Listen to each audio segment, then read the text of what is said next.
All right, we are live. You're live. Awesome. Hello, everybody. Is anybody out there? All right, today I I see you have on YouTube. on with me, Not Dead Yet. He has Hello. a YouTube channel, and he is a boxer. And we talk, and we like comic books, so I figured we could talk about his boxing. And also, I have a really interesting story that I heard earlier in the week, and it's sort of like a circus type of boxing thing story. Oh, So interesting. I wanted to get your take on it as well. Sure. Yeah, give it to me. So you can go ahead and tell everybody about yourself real quick. All right. Well, hi. I'm not dead yet. I'm a Canadian boxer, national silver medalist. I'm certified. I'm a level 3 certified boxing coach, meaning I can coach at a national level. I'm a certified official, so I can officiate matches. I can be one of those guys on the side of the ring that decides who won a round or whatever. I've been boxing for damn near 20 years. I started when I was 5, and I love comic books, anime, and video games and all that. They're a big inspiration to me. I've been, like I said, I've been fighting since I was 5, and a lot of the things that I ended up doing with martial arts, boxing, etc., was influenced by popular media. For example, I went into Olympic style boxing because of my lineage and I wanted to compete. So I've got this long line of boxers in my family. My father wasn't a professional boxer, but he did it. And then I've got, I think my uncle was a boxer, as well as my great uncle. And so, like, I've got a bit of a lineage, but I was originally in Muay Thai before I did boxing. And then the reason why I went into Olympic style was because I wanted to compete, but there's no such thing as amateur Muay Thai, and you can't turn pro at the age of 10. So I went into Olympic style, and that's what I've been doing ever since. But before that, like, I did a bunch of different weapons, and the two that I like, my signatures were the bow staff and dual batons. It was from a Filipino martial art called Stikaran, and the baton style was arnis. And the reason why I did bow staff and batons was because of Dick Grayson, Robin slash Nightwing. That was his big thing, as well as nunchucks. I really like nunchucks. I mean, they're kind of an impractical weapon compared to a stick and two sticks, but I like them because Michelangelo was my favorite Ninja Turtle. So it was like, like the type of things that I ended up doing and getting interested in were because I was influenced by all these different types of media. So Whenever I've had nunchucks in my hand, I've always like wondered how you get good enough to where you don't knock yourself in the head with them. Basically, it's a lot of follow through. It's actually from what I like, my nunchuck, the way I handle nunchucks are very similar to the way I handle batons, but you need a lot more follow through and a lot more control over the weapon. So you can't just like whack someone like that. It's a lot more of a big sweeping motion because the thing's at the end of a chain. So yeah, and you do see that with I just realized Bruce Lee's big thing in his yeah, it's movie. always it's always big sweeping motions. They're not quick. You're not using whips. Another thing, whips is another thing that I got really into for a time because of Indiana Jones. So I for a while I had these whips that I could crack and do all that. Again, it's just popular media. To me, actually, Harrison Ford will always be Indiana Jones. A lot of people think Han Solo, but for me, Harrison Ford equals Indiana Jones. Yeah, I would agree with that. Han Solo. Yeah, but Indiana Jones, if I probably won't even go watch a movie if they recast him as somebody else. Yeah, like I think, and that's another thing too, is that like as much as Harrison Ford stole the show as Han, he really was a side character. Whereas it was. Ooh, did you hear that? Yeah. Yeah, that was my mom calling my brother. But anyway, Harrison Ford was, like, to me, he's the main character, and so having a whole series revolve around one specific character, because Luke is the main character of the original Star Wars series, or realistically, he's the protagonist. Realistically, they say Star Wars is actually Anakin's story, but like he's the protagonist of the main three Star Wars, and so the main protagonist of the Indiana Jones franchise is Indiana Jones. It's in the namesake. So to me, it's Harrison Ford will always be Indiana Jones, and I hear they're toying around with another movie, and I don't really know how to feel about it. I actually quite liked Temple of Doom. I think it's a little bit more out there in terms of the plot, because Harrison Ford was always like closely tied to religion, so to suddenly pivot on that and make it like sci-fi aliens is a bit strange. But I don't know. Like, I don't know how to feel about a new movie with him. I just hope they don't kill him off. Yeah. Well, they would have to do it like pretty soon because Harrison Ford isn't like he's not a spring chicken anymore. No, and I think that's probably one of the reasons why they killed off Han in the new Star Wars movies, which I haven't watched, admittedly. I haven't even watched the full OG Star Wars trilogy. A lot of people will probably get mad at me for that, but I've seen like one of the movies, and I don't know which one. It's the one where Han has to cut open the animal he's riding and shove Luke in it to keep him alive. That's the one I've seen. And then every other piece of Star Wars media I've kind of absorbed through osmosis. Because it's so prevalent in everything that you learn stuff about it whether you like it or not. All right, so you had a fight coming up soon too, didn't you? I used to. It got canceled. I hadn't realized that. So yeah, it got canceled twice. Well, the first fight happened, but there were 3 people in my weight category, and so when that happens, you basically draw straws, and whoever is picked gets what's known as a bye. And then so 2 people fight each other, and then the guy that gets the bye doesn't fight, and then whoever wins the first fight fights the second guy. So I got the bye, and I was supposed to fight somebody else. Something like that? Would have been yesterday. We're Saturday day. I was supposed to fight somebody else yesterday, but the fight ended up getting canceled. So. And actually, the Nationals in general have gotten canceled because of the whole situation. Yeah. Yeah. So.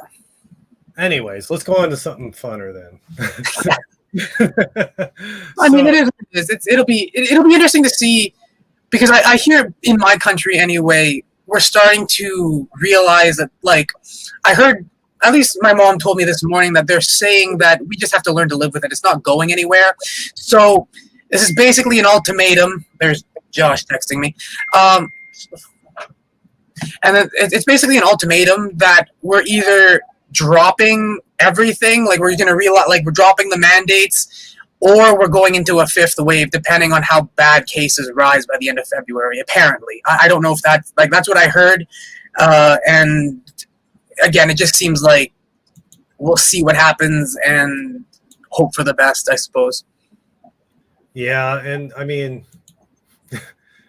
you're everything's basically just sitting and waiting, which is it's pretty usual for me because I've been in the military, so everything is always you're always just waiting, and then as soon as it's time, you move. Yeah. Yeah. I mean, anyways, I saw this story last week though, and it's sort of a Logan or the Pauls sort of situation, like YouTube boxing, which we know how you feel about that. Yeah. Let me show you this. Hold on. I have a question. Are you getting feedback from, because I'm just listening to you through my speaker. Is my mic picking that up? Should I put on earphones? No, everything sounds fine, I think. Okay, perfect. And I'm not hearing anything about feedback from the comments, so I think we're good. I can't even read the comments. Are there comments? Yeah, if you look at the top. Oh, it's in the private chat. Oh, cool. Yeah, if you guys, if things are going wrong and you're hearing feedback from my mic, because I'm just listening to him talk on my speaker, I can put earphones in. Just let me know. All right, so let me figure out how to share this. Share screen. In terms of how I view the Paul brothers, by the way, just for those of you that don't know, I think like it's kind of become its own thing. It's like people say it's damaging the reputation of boxing. I don't think it's damaging the reputation of serious boxing. I think there's just levels to it, and at this point, people realize that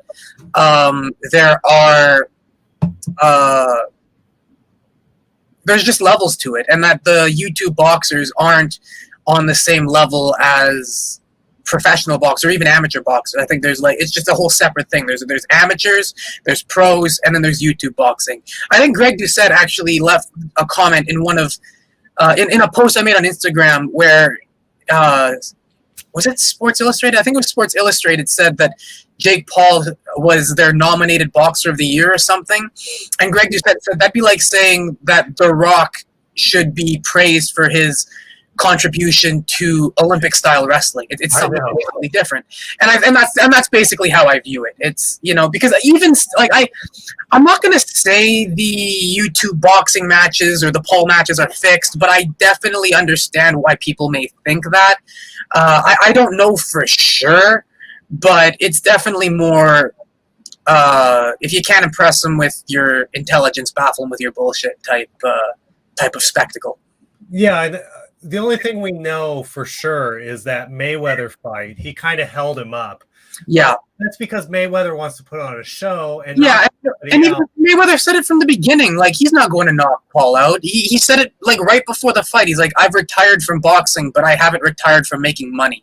And that's the sum, to me, that's the sum of these YouTube boxing fights. It's people who don't really want to box and are more in it for the money, which is really strange to me. Really strange to me because, like, yes? Okay, 1 second, I'll be back.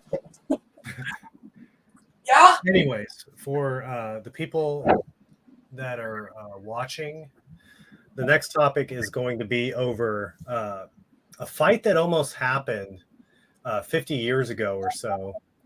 Wilt Chamberlain versus Muhammad Ali. It didn't happen basically because Wilt Chamberlain was supposedly upset over money. He wanted to make $500,000, and that was after taxes. He was going to get $500,000 before taxes, and so he didn't sign the contract. And what's interesting is Muhammad Ali, to try to get the fight going, said he would share some of the purse with Wilt Chamberlain just to get him into the fight, but inevitably it all fell through and it never happened, which I thought was just very interesting because this is like two of the best professional athletes in that era. You have 7'1" Wilt Chamberlain. I don't know how tall Muhammad Ali was. But it says right here, Wilt Chamberlain at the time was 35 and was about to. All right, I'm back. Okay. Sorry about that. I think I have glue on my hands now, but anyway. Do you know about the Wilt Chamberlain and Muhammad Ali fight that almost happened? No, I didn't hear about that. What is that?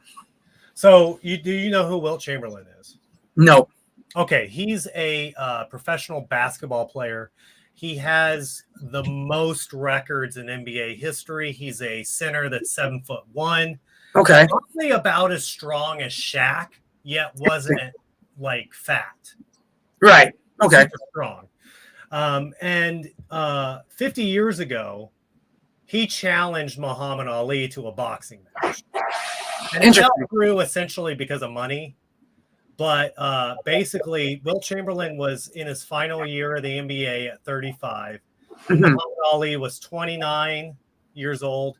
And he was 31-0 at the time and had just beaten Joe Frazier. Right. Now, essentially, I don't think Wilt Chamberlain would have won this match.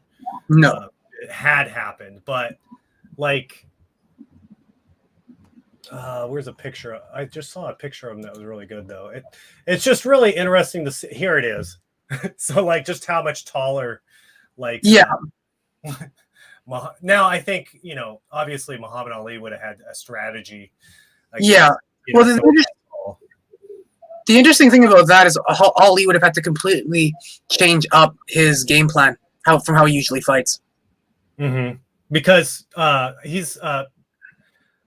Wilt Chamberlain was 20 pounds heavier. Yeah. As you can see here, he's probably about a foot taller. Yeah. No, like Ali would have had to do things completely differently than what he's used to doing. Because he's not Ali is usually the one with the longer reach. He usually stays on the inside. In order to fight someone like that, Ali would have to get in close. And it'd be interesting to see because I've never, you don't see very much of Ali actually doing that. Ali is an outboxer.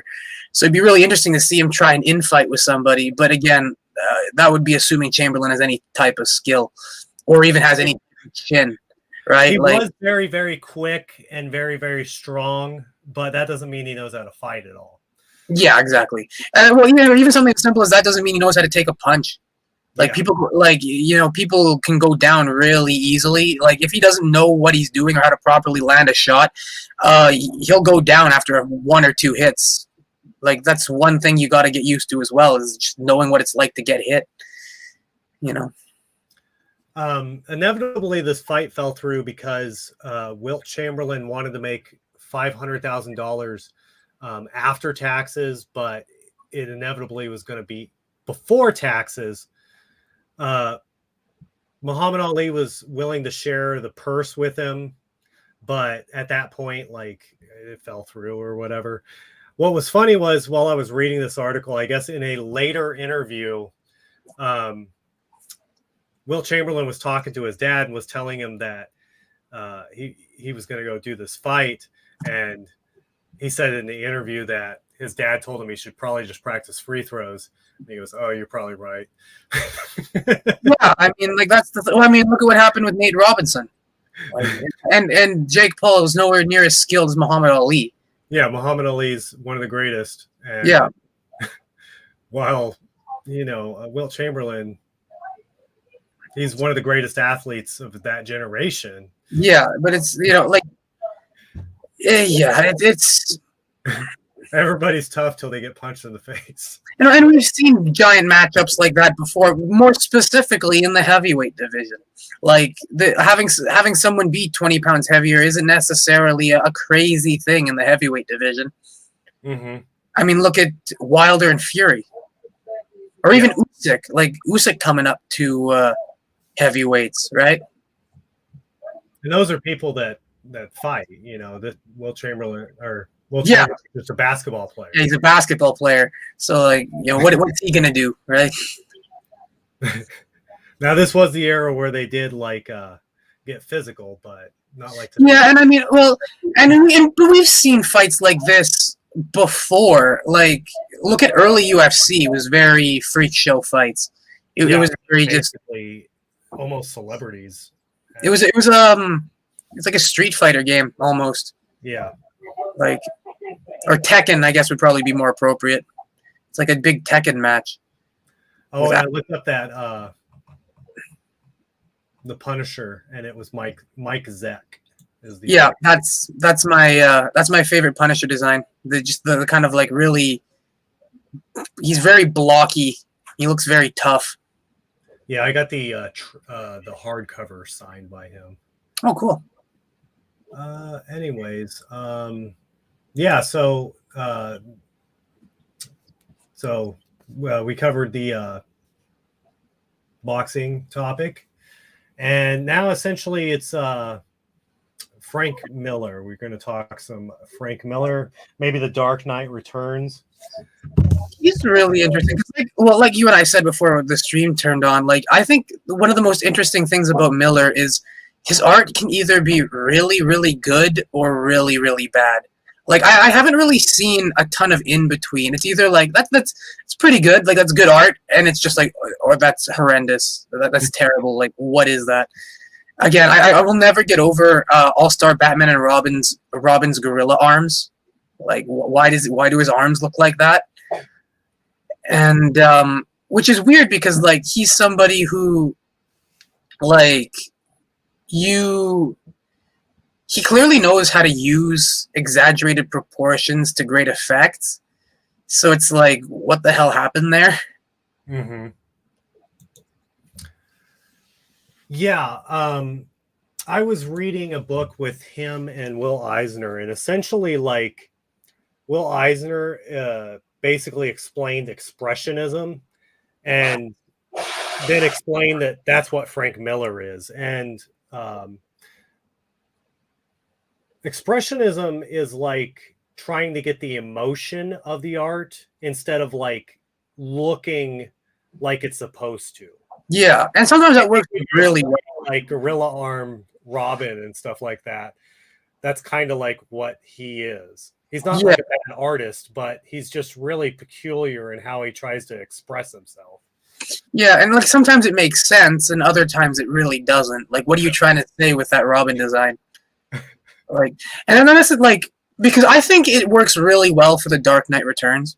Like, the Dark Knight Returns is not a pretty looking art style, but it works very well.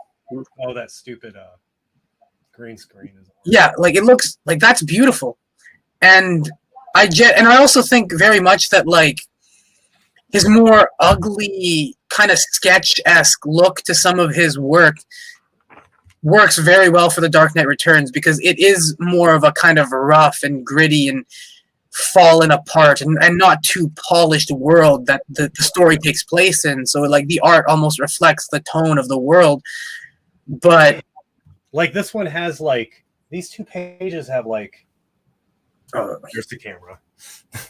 Yeah, you're completely not on the screen anymore.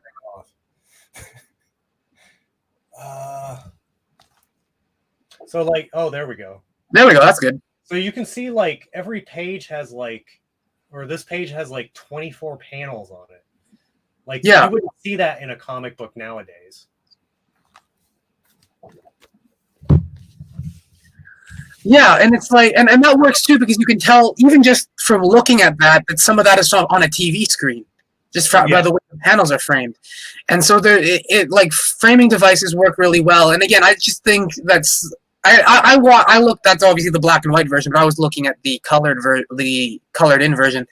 But like I think some of the more loose, fast and loose aspects of Frank Miller's style work really, really well for The Dark Knight Returns. And I also think that like some of his more polished stuff, like in Ronin, is really good. Like Ronin is a beautiful looking book. And Sin City. Mm-hmm. Yes, yeah. He technically works just black and white with that one, and he's able to do like so much with so little. Yeah.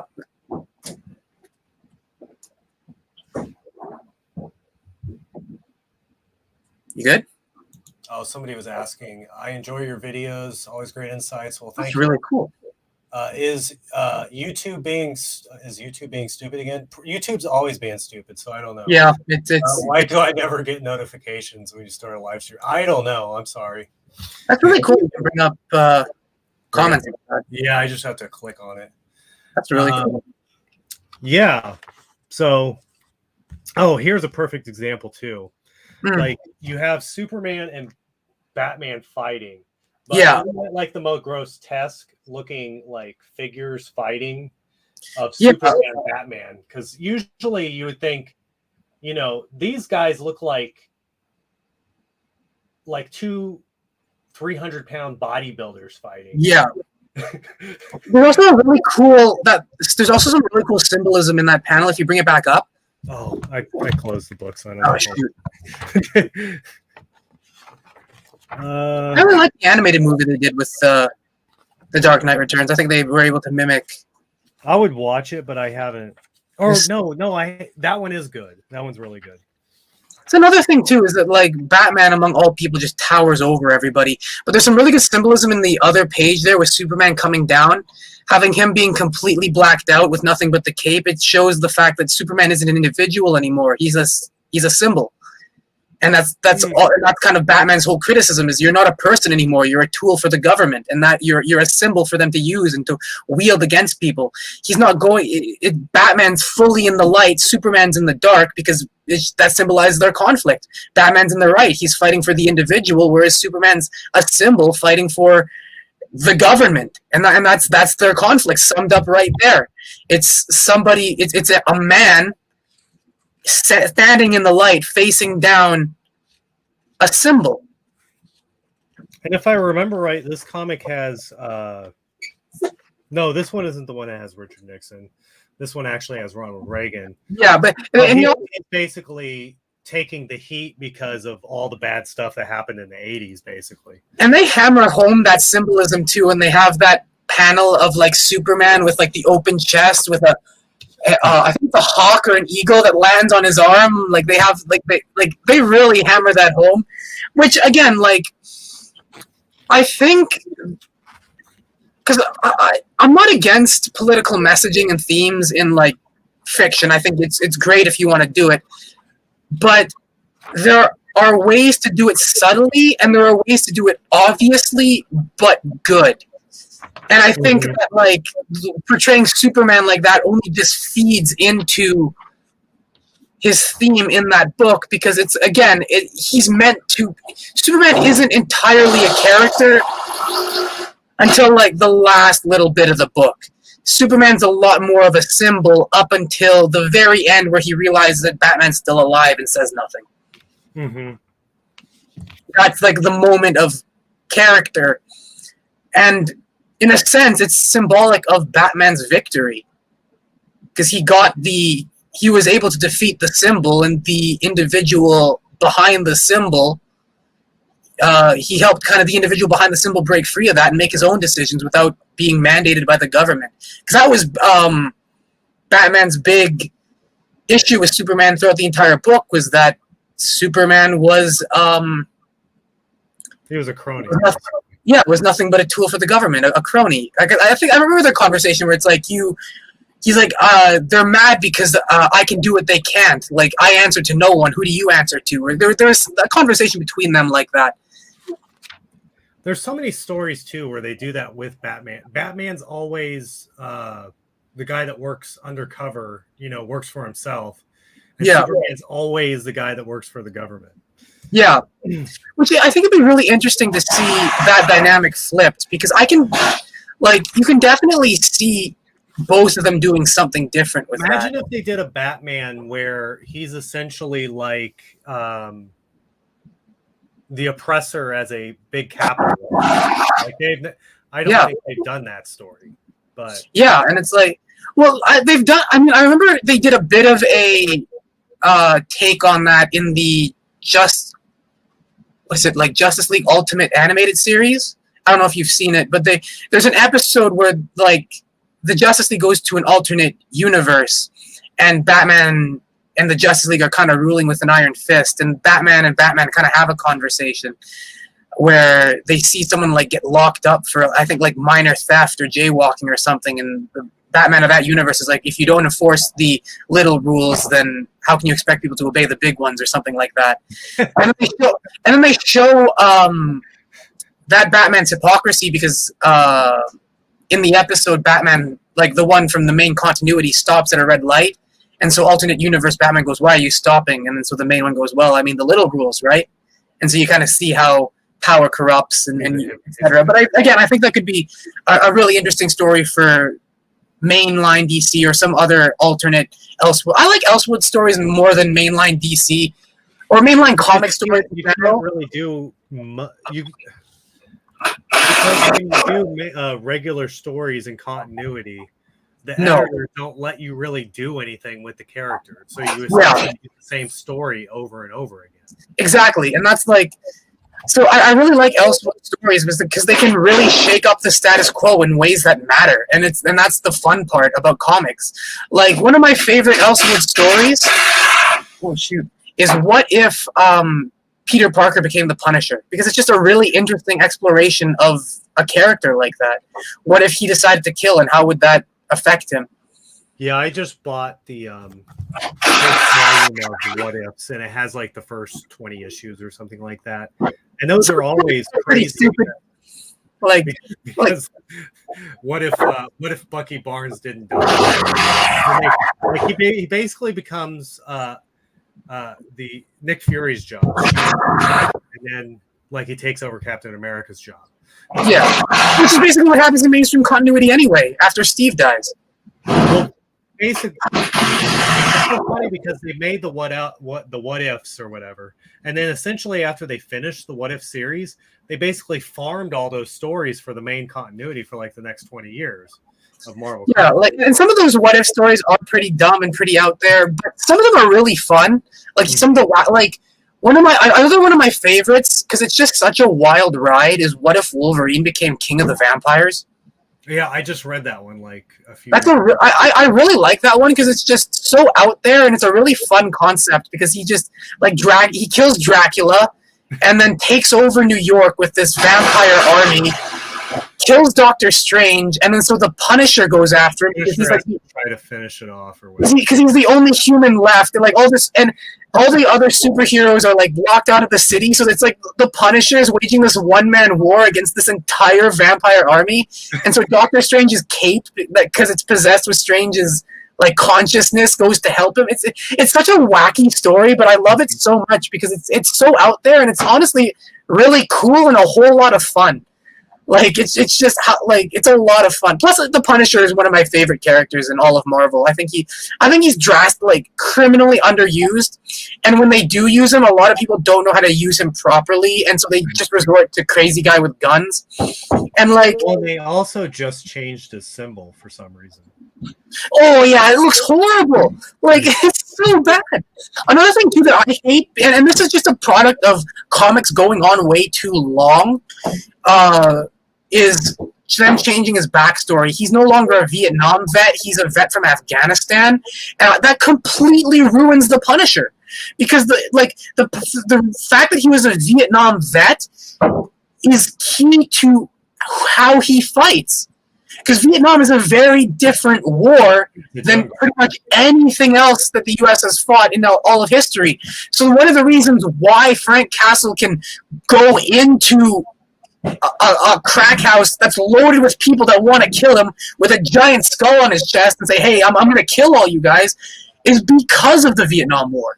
Is that guerrilla warfare. And some of the best Punisher stories utilize that. Like, even something as simple as Punisher kills the Marvel Universe utilize that. And it's one of my favorite scenes in the whole thing. It's when he's fighting Captain America, and he's getting the shit beat out of him, and he just goes, you and I are a product of two very different wars. And he goes, if you were smart, or if you were in a war like mine, you would have scouted the battlefield before we came here, like I did where I stashed this. And he just pulls out a gun and shoots him in the head, point blank. And it's just like, catches him by surprise. Because again, trench warfare is very, for lack of a better term, it's very old-timey, like, all right, we're gonna wage war on two front, like, put them up, we're gentlemen, we're honorable. Which is kind of the trope of Captain America versus the trope of the Punisher, which is a lot more underhanded, and I will do whatever it takes to win because I'm fighting people who will do whatever it takes to win. And he got that from Vietnam. I think it's a key part of who the Punisher is, and taking that away from him ruins the character, or takes away a key part of what makes the Punisher special. There was another. It's one of my favorite. I mean, nothing against the war in Afghanistan or anybody that served there, but it's not even close to the magnitude of like what the war in Vietnam was. And nothing against like Vietnam vets or World War II vets, because there were atrocities that were committed during the Second World War where it wasn't very fair. But I'm just talking in general theming and how those two wars are generally viewed in terms of framing of a character. It's a lot more. The Second World War is a lot more with the trench warfare. It's a lot more like two people on either sides fighting a war, whereas Vietnam is like, well, it's the World War II was more big armies, and Vietnam was more sending helicopters out to go and take out different, Yeah, it's very, yeah. Like the two styles of warfare reflect the characters differently in terms of theming, and it's like one of my favorite Punisher books because I had a thick stack of Punisher. Was it Punisher Warzone or Punisher War Journal? It was something like that. Punisher War something. There was like 3 different like Punisher series going on in the 90s. Yeah, and it was one of those 90s series. It was Punisher War something.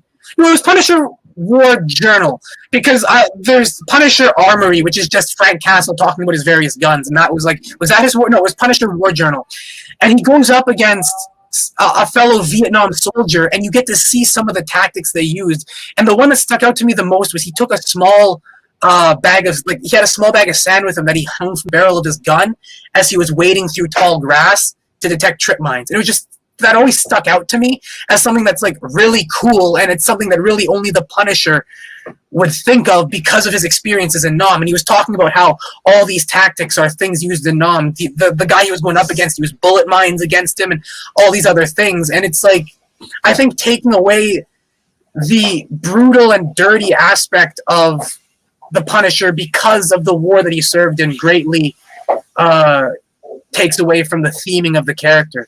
Because, like, and that's a lot of people, like, people think the Punisher is just a guy to walk into a crack house and blow everyone to hell, which can be, but more often than not, he's a lot more strategic than people give him credit for. Like, he plans everything out, he scouts out the area, he knows where he's going to go kind of almost before he goes in there, because that's the style of warfare of Vietnam.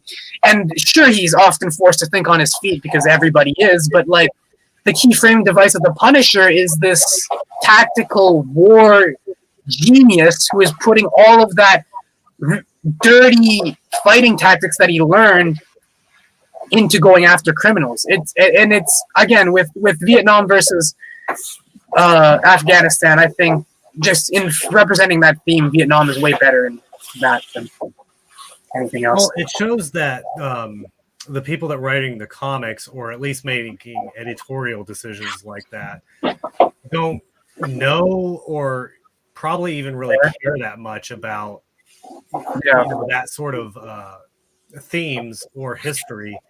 And they're just like, well, we need to update the character, even though a war is a war. Yeah, which is sad because again, like Punisher is one of my top 3 favorite characters. I also like he can be really good commentary if done well, but also he's often done really bad. Like because the Punisher is an ultimate power fantasy. Mm-hmm. It's like ultimate but it's a power fantasy in a different way, because it's like, because every hero is a power fantasy, and I hear a lot of people talk about how, like, you know, people shouldn't admire the Punisher, and they obviously really shouldn't, but in that same vein, people shouldn't look up to Spider-Man either. It's like, the Punisher is what a normal person would be able to do if they wanted to be Spider-Man. It's like, you know, the police aren't going to go take down that crack house because of reasoning. So this is what you would want to do if you were the Punisher. Yeah, and it's like, and that's the thing, and it works really well if the world is relatively black and white, but it's not, and you can get some really, really good interactions with that, because I've heard, like, I think a lot of people confuse mainline comic Punisher with Punisher Max, who is just this kind of cold, unfeeling psychopath who just kills because he enjoys it. And it's like, that's a cool take, but to me, that's not who the Punisher is. The Punisher is a darker, more human version of Spider-Man.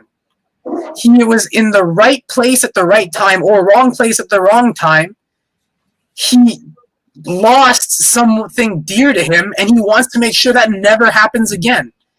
He's just a really, really darker version of Spider-Man, which is why I think the What If Peter Parker Became the Punisher story works so well, is because I think in a lot of ways the characters are parallels of each other. It's just, you know, one got superpowers, whereas the other's family got murked. Like, you know, isn't it interesting that all the best characters, their family got murdered? Yeah, I mean, that's another thing too. Is I think that, like, as cool as John Bernthal's Punisher is, they get a lot wrong. I haven't even seen the whole series, but what I know is they got a lot wrong from him. What's the series? The Netflix series, yeah. Oh, the Netflix series, yeah, it was all right, but it was more like the Punisher or Frank Castle fighting the government than like. I thought USA. Or I can send to you later, where he says Microchip. Yeah, we haven't actually. Microchip was in a movie. He was in the Punisher Warzone movie, which I actually quite enjoyed. But I saw a video essay by a guy named Godzilla Mendoza, and he said the Punisher in the Netflix series is just Wolverine. He's a guy who's fed up with the violence of his past, tries to get away from it, but somehow gets roped into violence again. But that's not who the Punisher is. The Punisher was a guy who. Again, I'm not a fan of the Punisher Max framing where he's a psychopath that is just trying to kill, and the going after criminals is his reasoning for that. It's his way to kill people without feeling bad about it. I like the family man who has nothing to lose, so he makes sure that nobody else ever loses the way he did again.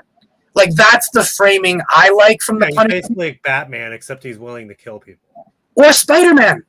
Yeah. It's the same thing as Spider-Man. I lost my uncle. I lost someone dear to me, and I have the power to make sure that other people do not lose what I lost ever again. Well, and the big thing with Spider-Man is he made that mistake because he could have stopped the criminal that was going to murder his uncle, but he didn't.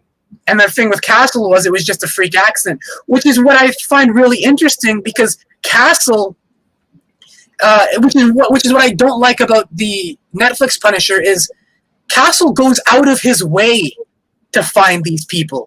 Like, he's not getting roped into this. This isn't like an, oh crap, here we go again. Even Spider-Man is, for the most part, reactionary. Oh shoot, Green Goblin's on the loose again. I gotta do something. Spider-Man isn't gonna go, I'm gonna go knock on Norman Osborn's door and punch his head off. That's the Punisher. But the Punisher does it because it's like, every second I let these criminals live is another me potentially created. So he goes out of his way to seek these situations to potentially stop people from becoming him. And I think that's such an interesting avenue to explore, and so many people don't. One of my favorite Elseworld stories, or just like, woo, out there, is when Punisher goes to Gotham and almost kills Joker. It's one of my favorite. I really think they mischaracterized the Joker in that scene, but it is very funny. Like, the look in Joker's face where he's like, you're really going to do it, aren't you?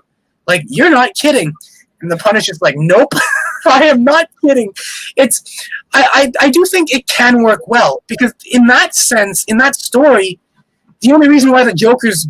It really makes Batman look like a piece of shit, because you realize because in mainstream continuity, the Joker's just batshit insane and doesn't care if he dies. Mm-hmm. But in that story, the Joker's a fucking coward, and so the only reason why he does what he does is because Batman isn't willing to kill, because he knows Batman won't kill him. So it makes Batman seem even worse, because when Joker looks death in the face and blinks, you realize that it's literally just Batman enabling the Joker to kill hundreds. Like, if the Punisher were dropped in Gotham, like, all of Batman's rogues gallery would be dead within, like, 2 weeks tops. And that's probably just because of the superhumans like Clayface. Yeah. That goes back. I'm reading, I've read most of it already, but what was it called? The two people that created Batman, Bill Finger and Bob Kane. Yeah. Essentially, the only reason why they started why characters kept returning was because the Joker was so popular. They were like, this character is going to be super popular. You can't kill him. And that's put him in jail. Yeah, and that's the issue. And that's the issue with the Punisher, actually, because the Punisher doesn't really have a rogues gallery. He's got, like, a couple of, like, high-name crime bosses that tend to return whenever continuity is rebooted, but even then they're usually killed off pretty quickly. And then he's got Jigsaw and Bushwhacker, the guy with the Jigsaw is like a D-list, villain, Yeah, and that's his main bad guy. And then you got Bushwhacker, the guy with like the like gun in his arm. It's amazing that the Punisher is actually as popular as he is. Because usually villain or superheroes are as popular as their villains are. Yeah, and the Punisher is he kills them all, so it doesn't really. But I think that's kind of like, the hands of a good writer. That's a good thing because it focuses the action on the Punisher himself. Like, it's not about the interactions between the villains, it's the inner turmoil of Frank Castle. And I think that's why a lot of people get attached to Frank, is because good writers will spend a lot of time with Frank, and so you really get to know his psyche, and what he thinks. But yeah, like, the Punisher doesn't have a rogues gallery. Even Bushwhacker, like, in the few appearances he's made, one of them was that Punisher Warzone run in the 90s. I'm pretty sure Frank kills him after like 3 issues. And then in the Punisher video game, the PS2 game that I played, he's a reoccurring villain for a little bit, and then he becomes a boss fight where you eventually beat him, rip his arm off, and shoot him with his own hand. Barracuda. Is that a castle villain? I also remembered who's another. There was Bushwhacker and the Russian, which is just like some big Russian guy with a striped shirt. Like your average guy. Like Kevin Nash in the movie. Yeah, slightly stronger than usual, and that was my favorite scene. Was the Kevin Nash scene where he's like fighting him in his apartment. Yeah. And you have the classical music playing. Actually, if you like that scene, you should check out the Punisher PS2 game. It's a really good game, and one of the boss fights is that. The Russian shows up at your door, and it's a boss fight, and you do all these like quick time events and kind of fight in Frank Castle's apartment. So it's a nod to that scene. Awesome. So yeah, and the only it's odd because the only like modern Punisher story that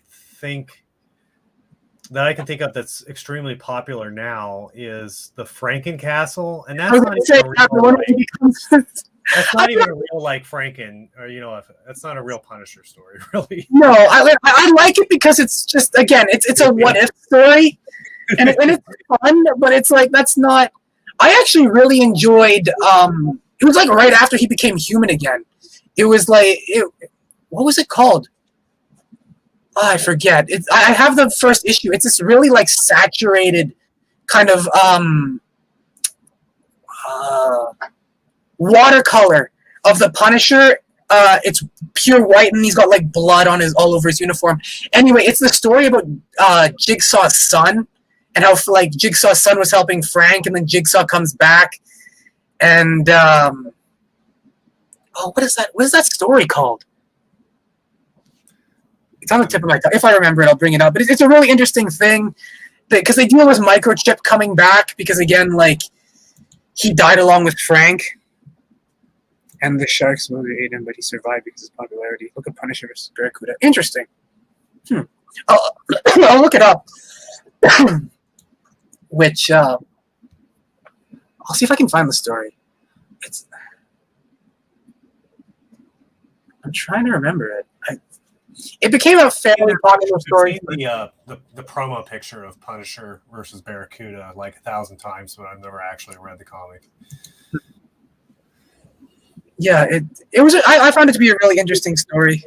It starts off with there's some just great characterization with the Punisher. I think it's the first issue because I was he's in a prison and he just sets a bomb in there. And he goes to interrogate this guy for I think he starts off like pretending he's the janitor, and then a bunch of guys jump him, and so he beats them up and kills them with a broom. And there's this interrogation scene because they're beating up this like little person who's a follower of Dormammu. So he's like, "Oh, I have to suffer. It's okay. I'll suffer for my lord or whatever." And he. Oh, that's what happened. So he goes up and he's like, "You're gonna give me the information I need or whatever." And the guy basically goes like, "You've got a bomb right there. Like, you're gonna kill me either way. Why would I give you the information?" And he goes, "Because you either have the bomb, and he pulls out the like he's holding the broken broom that's like splintered, broken, and like dripping blood. He's like, or splintered wood, a lot of jags, splinters. It's a very painful way to go out. The bomb's paradise. Trust me, you want the bomb." And he goes, and he's like, "Dormammu, I have to suffer." And the Punisher's like, "Well, I mean, have it your way, but." And he just cocks a gun and shoots him in like through the stomach. And he's like, you're gonna bleed out to watch this bomb go off. And then he just leaves. And then he blows up the entire prison because he's like, there's this monologue in his head where it's like, yeah, all these horrible, it's a max security prison. And he's like, all these terrible people in one place, locked up in cages, nowhere to run. They may as well have put a bow on it for me. And you see this big explosion in the background as he's like, I think he glides away on a hang glider. It's very fun. What about the people that were put there innocently? Yeah, well, again, I think that's why they specify it's like a max level for like the big pieces of shit of the world. The ones that we know did it. Yeah. And so, but again, that's the type of like badass stuff and kind of corny badass stuff that you can expect from Punisher, and I really like it. My favorite scene that actually made it into a movie, it was the first Punisher movie, was the interrogation scene where he's grilling a steak and pressing a popsicle to the guy's back. That's one of my like. I like stuff like that because it's corny, but it also shows a little bit of like mental manipulation. There's some great stuff with the Punisher if you really want to go looking. But I find with Punisher stories, they're usually new individual enemies, but each criminal organization also frank them. Yes, exactly. Like in the Punisher game, you actually like in that PS2 game, you go up against a ton of people. Like you start out in a crack house, and then there's missions where you go to like a jungle island and fight like the Russian. There's a mission where you break into Fisk headquarters and go after the Kingpin. There's a mission where you go to like this freight yard and team up with Black Widow to take down a weapon to surpass Metal Gear, because you eventually end up fighting a tank, which is the final boss battle of that mission. You eventually end up going up against the Yakuza. You fly to... Actually, I think one of the great characterizations for that game is if you just look up the intro. It's so beautiful. It's a great sequence of the Punisher going up against the Yakuza, and it's such a... He only has one bullet, and so he goes up against a group of people. He shoots one of them outright. He threatens the other, and then he like starts punching, like using martial arts or whatever, like his physical abilities to get another gun away and start shooting people. So so it's like you shoot the first guy, and then he kind of like points his gun at the other ones, but you know he's bluffing. Like the mag's empty. He knows he only has one bullet left, and so he uses it's that little tactical manipulation stuff like that I love from the Punisher. Regular Punisher is Roger Moore. Punisher Max is Daniel Craig. Unpopular belief, Roger Moore is probably my favorite James Bond. I don't know too much. I don't have the time. Those are a lot of movies. So I've seen a lot of the more recent Bond movies. I watched them as a kid. I watched Skyfall and a couple of others, but I'm not the biggest Bond fan. I would be interested in getting into them. It's just there are a lot of movies and time is. That's like 50 of them or so. Yeah, it's I think it's like maybe 20 of them or something like that. Yeah. They're in like they're probably around 25 to 27, something like that now. Yeah. So it's a lot of them. I haven't seen all of them. I have the box set that has all of them, but some of them it's like you put them in, you watch them for like 15 minutes, and you're like, this one kind of sucks. Let's take like Moonraker. Actually, Moonraker's kind of funny because it's so cheesy or whatever. Yeah, and that's how I see for the Frankencastle story. It's like, especially his design, where it's like he's like this big hulking thing with like a big bolt on his like shoulder and giant arm. And any of them that has jaws, I'm like, I'll watch it. Another Punisher I really like is 2099 Punisher, because I like the dynamic of him being a cop, like cop by day, but Punisher by night. So he's got that kind of... It adds that kind of Spider-Man-esque double life to him. And I also really like the very Frank Castle thing of the reason why he became the Punisher. In reading through like Frank's war journal is the fact that he ends his journal with, "Whoever finds this book, I entrust you to continue my work." It's like that's very Frank Castle. Very, very Frank. Continue my work. Yeah, it's very. And then again, like Jigsaw 2099 is very interesting because of the whole gene splicing thing they got going on in the 2099 unit, like continuity. So he's like a bunch of different animals and stuff. Have you seen the Cosmic Ghost Rider book? I'm so disappointed in that. I haven't read it, but I've read a synopsis of it, and it's like the Punisher as Ghost Rider could be so cool, and all they do is make him go insane, driving around the Earth for 1,000 years, and then become a Herald of Galactus, where he fails to kill Thanos. It's like you had gold on your hands. Like the Punisher becoming Ghost Rider, like if the Spirit of Vengeance wasn't literally Ghost Rider's title, that would probably be one of Frank's aliases. And it's like you have the man that encompasses literal vengeance, not Batman where it's like justice. It's Frank is vengeance. And you give him the literal spirit of vengeance, and you just have him go insane and get the shit kicked out of him. It's like, it's such a disappointing story. I read that. I read the first because they've done like multiple series or mini series or whatever. I read the first one. I was like, okay, this is something I'll never read again. I was like, I had fun reading it, but I'll never read it again. And then I read the second one. I'm like, I'm done with this. It's already jumped the shark. Like, That's the issue with a lot of comic books. A lot of it I find is just wasted potential. Like, like in the hands of a more competent writer, you got a great story. it's funny because I think it's done by Danny Coates or whatever, who's supposed to be like Marvel's top writer right now. Yeah, and it's like, It might have been just something that he wrote on the side, really quick though. yeah, and that's what I mean. When I say more competent writer, I guess that's not necessarily valid, but it's like in someone where someone with a different vision could take that premise and make it way better. What's it called? One More Day or whatever. Like that storyline is has so much potential, and they completely ruined it. Yeah, they made it just a stupid footnote that everybody hates. Yeah, so it's like reset the status quo. All right. Well, we've been going for about an hour, and I'm kind of exhausted. So I've had a blast, though. Yeah, this was fun, and I'd be happy to do it again. It seems like the construction's died down now, but yeah. So yeah, we'll head out. I hope you guys enjoyed watching. All three of you. You guys are the best. yeah, thanks for showing up. Come on again sometime.